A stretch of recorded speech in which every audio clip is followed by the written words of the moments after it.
Boker Tov les filles, j'espère que vous êtes en pleine forme, Be'ezrat Hashem. Aujourd'hui, un jour, une halakha, jour 38. Les magasins de vêtements.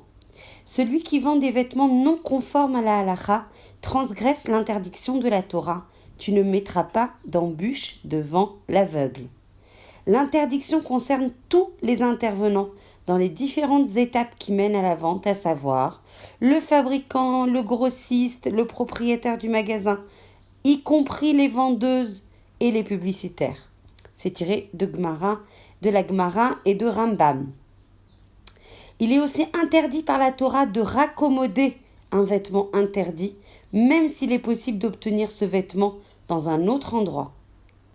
La récompense de ceux qui s'efforcent d'exercer une surveillance stricte sur les magasins de vêtements sera infinie. L'expérience prouve que la plupart des femmes ne recherchent pas les vêtements interdits, mais achètent plutôt ceux qui se présentent à elles. Il ne faut pas croire que la surveillance rabbinique qui existe dans certains magasins donne pour autant un tampon de cache-route sur tous les articles qui s'y trouvent et chacune restera responsable strictement quant à la conformité à la halakha du vêtement qu'elle désire acheter. Bien évidemment, elle ne se fiera en aucun cas au conseil de la vendeuse. On ne posera ces questions en matière de conformité de vêtements à la halakha qu'à des rabbanim spécialisés dans ce domaine. La pensée du jour. Comme tout le monde, il s'approcha du groupe de personnes, tous se tenaient la tête levée, regardant vers le ciel. Il questionna le dernier sur la raison de son comportement. Celui-ci répondit qu'un hélicoptère devait atterrir à tout moment. Le second dit qu'un oiseau rare allait survoler l'endroit. Quant au troisième, il attendait d'admirer un feu d'artifice. Lorsqu'il arriva finalement au premier de la file, celui-ci expliqua tout simplement qu'il tentait d'arrêter le sang qui lui coulait du nez. Sans même en connaître la raison, tout le monde avait fait comme tout le monde. Le Rav Kluft dit à juste titre que la dernière épreuve de la génération qui précédera la venue du Mashiach sera justement celle du tout le monde.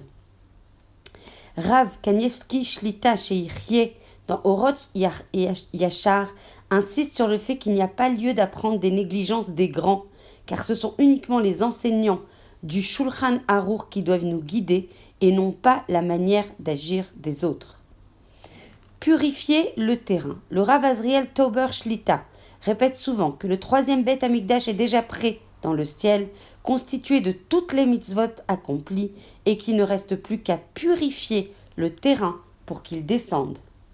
En effet, la troisième et dernière guerre mondiale, qui précédera la venue du Mashiach, sera une guerre spirituelle entre la sainteté et l'impureté, et le Yetzer Hara, sentant sa fin proche, utilisera toutes les ruses possibles et inimaginables et se battra sans répit pour nous faire trébucher à l'image d'une flamme qui, avant de s'éteindre, grandit et crépite bruyamment.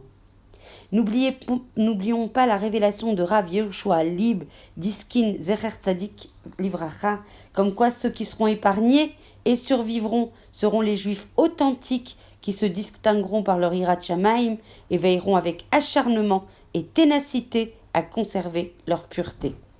Comment serons-nous parés lors de l'émouvante rencontre avec nos saintes matriarches et de qui seront-elles vraiment fières ?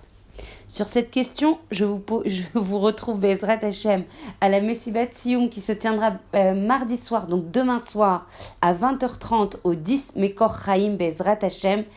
Pour celles qui ne se sont pas encore inscrites ou qui n'ont pas réglé le montant de leur participation qui est de 70 shekels, surtout m'écrire un WhatsApp que je vous donne toutes les orientations pour le faire. C'est la dernière limite pour justement vous inscrire à cette grande mitzvah qui va clôturer et qui va nous permettre en fait de partager la dernière 40e halakha demain soir en live Be'ezrat Hashem, qu'Hashem nous donne le mérite toujours d'étudier et de se réunir pour partager la Torah Gdosha, la Torah de lumière, la Torah de vie, Be'ezrat Hashem. À demain soir, je vous embrasse très fort.